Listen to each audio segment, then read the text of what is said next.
how to get your health under wraps and get your life under wraps and get it together health. So it's going to be important for you to pinpoint what it is that you enjoy, what you want to do, where you're going, what's your focus, what's your end goal. Salam and hello everyone. Welcome back to the channel. I hope that you are all doing well. Want to wish you all a very happy new year. In today's video, I'm going to be talking about 5 things you need to prioritize, especially if you're turning 40 this year. Now, you might be in your 20s, 30s, or even well into your 50s and 60s or above, and might be thinking, well, I'm out of this conversation, but don't leave just yet. There might be a few beneficial things that you can gather from this video. So the first thing I do want to talk about is prioritizing strength and mobility. On this channel, I talk about this a lot because I've already entered my 40s.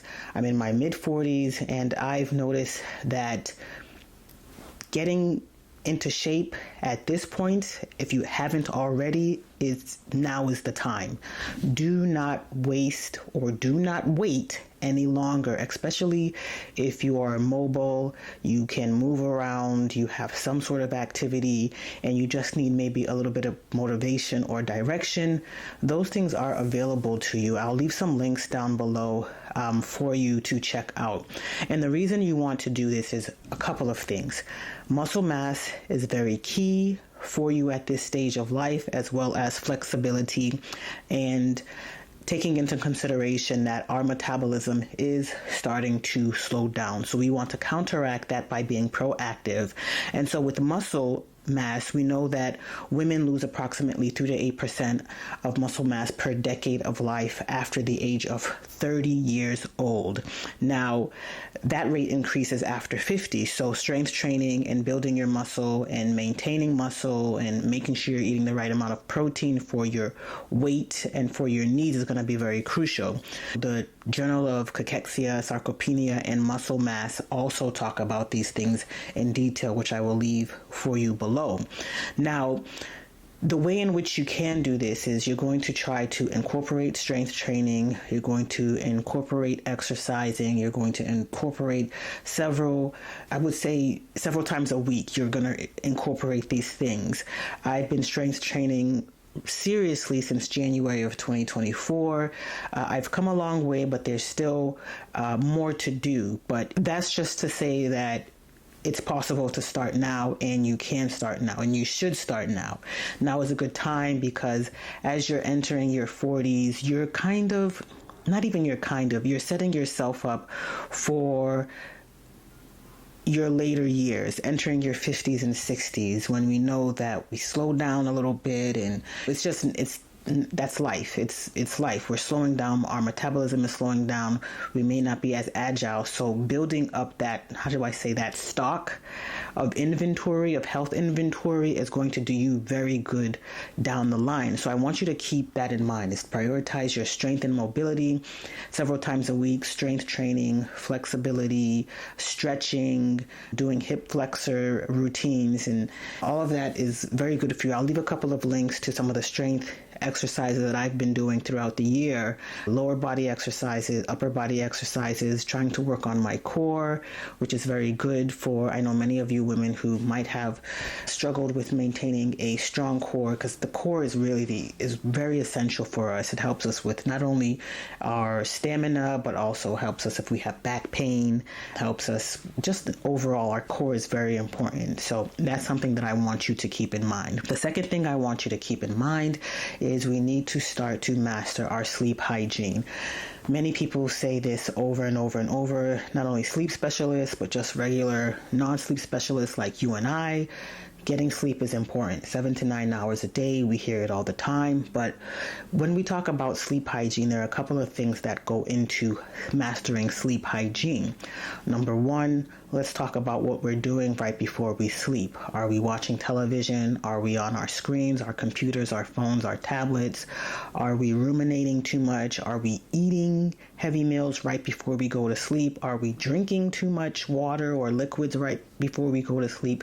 There are several things that go into us not only preparing to go to sleep, but getting that deep sleep, which is very necessary. So we want to try to be considerate of what we're doing 1 to 2 hours before we go to sleep so that we can get into a better routine of being calm and kind of winding down before we go to sleep. Sleep hygiene also includes our environment. So are we using blackout curtains? Is there noise outside? Sometimes we can't avoid these things, but wearing eye masks or earplugs or things of that nature might be something you should consider. Around 40% of perimenopausal and menopausal women report sleep disturbances, including insomnia, due to that estrogen progesterone hormonal fluctuation. And many of you watching might have had night sweats or hot flashes throughout the day, and so this can be very cumbersome and overwhelming, and it's interrupting your sleep, which then later you can see that it impacts your day-to-day functioning, whether you're at work or whether you're in school, whether you're taking care of your family. It starts to impact other things in your life. So getting enough sleep and getting good sleep is going to be really important. So you're going to please take some time to investigate what could be impacting that sleep and what you can do to rectify that so that you can get some good sleep. The third thing I want you to consider is what you're doing in terms of food habits. I want you to eat for longevity. As I said before, you're building up that stock inventory for your 50s, 60s, 70s, and beyond. What you're eating today is going to be harmful or helpful for you, not even now, but in the future. So our nutrition directly impacts our energy levels, our hormonal balance, our long-term health. I've spoken about this many times, and I want to keep speaking about it because sometimes we forget, or sometimes we just need help to figure out alternative ways in which we can modify our eating habits or our habits in general. So I want you to please consider focusing on whole grain, nutrient dense food or whole foods that are nutrient dense. I want you to prioritize that lean proteins and healthy fats and complex carbs. So lean proteins, that includes lean meats, for example. Also healthy fats, your avocados, and then complex carbs. So I'm talking about sweet potatoes, Korean potatoes, Japanese potatoes. That's something that I've been trying over the last few months as opposed to white potatoes.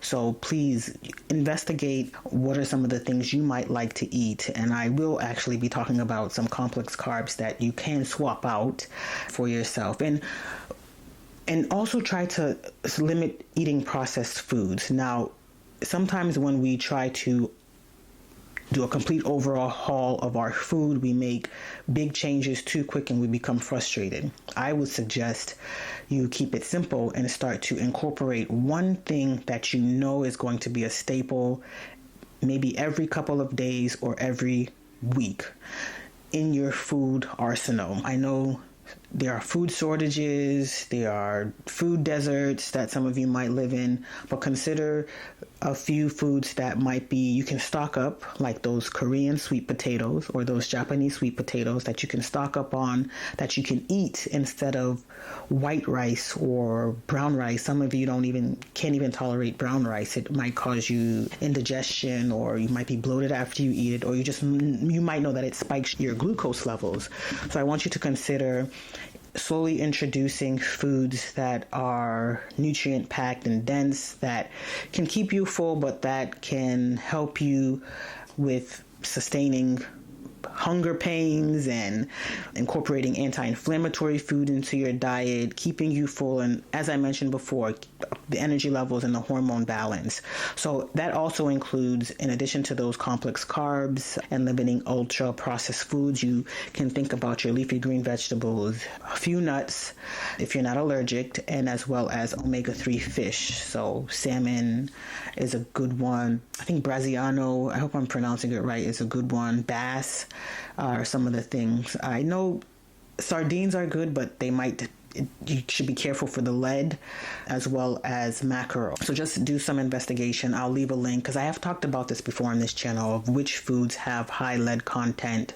And so I'll probably leave a link to that video as well. So please do consider that. And when I talk about eating for longevity, it impacts us women, especially with like heart disease, diabetes, cancer, women who follow a Mediterranean diet. And I don't know if you're familiar with the Mediterranean diet. So they are rich in fruits, vegetables, and healthy fats, have a 25% lower risk of cardiovascular disease or heart disease. So it's really, now is a time for us to start taking our health seriously if we haven't already. And it is not too late. We are right on time to start really incorporating some good things into our diet so that we can eat for longevity. Now, the fourth thing that I want to talk about is to think about our mental wellness. I put out a video several months ago on mental health, and that is because I find that whether it's culturally or environmentally, we as a people don't like to seek therapy, and there could be multiple reasons for that. Maybe we've had a bad experience in the past with seeking therapy or talking to a therapist. Maybe we have been conditioned to think that therapy is for the weak, or maybe we cannot even afford therapy. I've been looking into therapy for Black girls, and then I've also been given a couple of links through psychology and things of that nature. I've met several therapists through different conferences, and it's not easy. You have to break down some barriers for yourself in order to get to that level if you feel you need it. And so I understand 100% how it might be challenging for some of us to go out and seek therapy. But often with our midlife stressors or entering our 40s or turning 40s, there are certain things going on with our health, our life, our job, relationships. And so it could be a good way for us to navigate through all those things. So your first step might not be seeking therapy, but making mental health a priority is going to be key. And that could look different for many of you.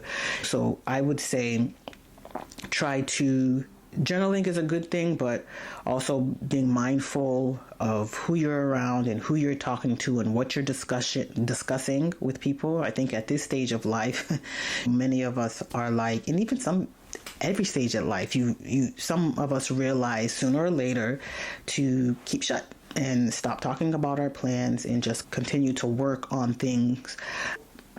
And then also, when you're talking about mental wellness, it could be getting involved in different hobbies or passions or finding ways to relax and be immersed in your presence. I will leave a link to my health video, my mental health video. I have a couple, but I think this one that I'm going to link for you is really good and really helpful. So I encourage you to take a look at it. And truth be told, when I was looking at some statistics, I found that 20% of women, or 1 in 5, experience mental health issues such as anxiety and depression in midlife. And that is because of those hormones and life transitions, relationships, jobs, work. There's a lot going on. Caring for young people in your care. It could be foster children or your own children or nieces and nephews, or it could be caring for elderly parents. And so it's a lot to shoulder for women in midlife. I know that practicing mindfulness and being open about what you're going through are ways to help. So I do want you to consider your mental health as you are moving along in this life. Now, the fifth and final thing I want to mention for today is it's 2025, it's January 1st. A lot of people have set goals and intentions, and that's great. I think you should do that, but I think you should reset those intentions and those goals as you move on throughout the year. I don't have a problem with setting goals for 1/1. I think it's great to set up lists for yourself because it gives you a good outlook, and maybe it helps motivate you when you have a clean slate at the beginning of the year. So when you're reevaluating your purpose and your goals, which is number 5, is to reevaluate your goals and your purpose. Many of us are doing that every day, and we've been doing that since we were adolescents probably. But midlife is a really big time for us. We need to try to find meaning and value and align what we're doing with where we want to be and where we're going. It's going to be really important for us. We can't shoulder what's not working for us and what's not healthy for us. And that's something I've realized. If it ain't working, see ya. I mean, really, we have to be able to be more selfish for ourselves. And there's no other way to put it. We have to be more selfish for our health and wellness. And evaluating our goals and what we're doing and where we're going is one of the things that will help us do that. So we're reflecting on our personal and professional goals. We're setting intentional goals and resetting those goals, and we are tracking our progress, especially with regards to health. So I've talked about things you can do for your health, including getting blood work done, getting a annual physical, seeing your OBGYN, knowing your status, know where you stand, know where your lab levels are, know, for some of you, that will involve getting STD, sexually transmitted disease tests. It is what it is. Those tests exist for a reason, and many of us should be getting those as needed. Now, I also want you to, as you're thinking about how to get your health under wraps and get your life under wraps and get it together, you should also consider, as I said before, thinking about other ways to explore and figure out what's working for you and what's not working for you. So consider other things that are going to be beneficial for your health and wellness and your purpose and your goals, including joining book clubs and writing clubs, and just be open to exploration, because it all is encompassing who you are and what you want to do and who is the person that you want to become. When I was looking at some statistics from the Journal of American Medical Association, studies show that women with a strong sense of purpose have a 34% lower risk of dying from any cause and are more likely to maintain good physical health. So it's going to be important for you to pinpoint what it is that you enjoy, what you want to do, where you're going, what's your focus, what's your end goal in all of this, the sea of life.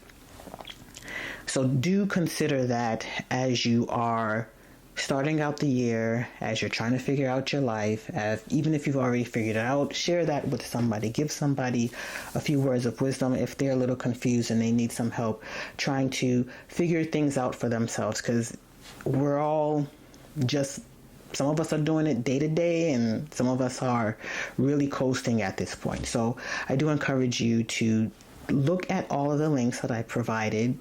Do it slowly, not all at once. If you can't, you don't have to, but just do keep that in mind. If you have any specific questions below from anything I've talked about, leave them in the comments, and please don't forget to subscribe to the channel. I thank you for watching, and I shall see you in the next video. Take care. Bye.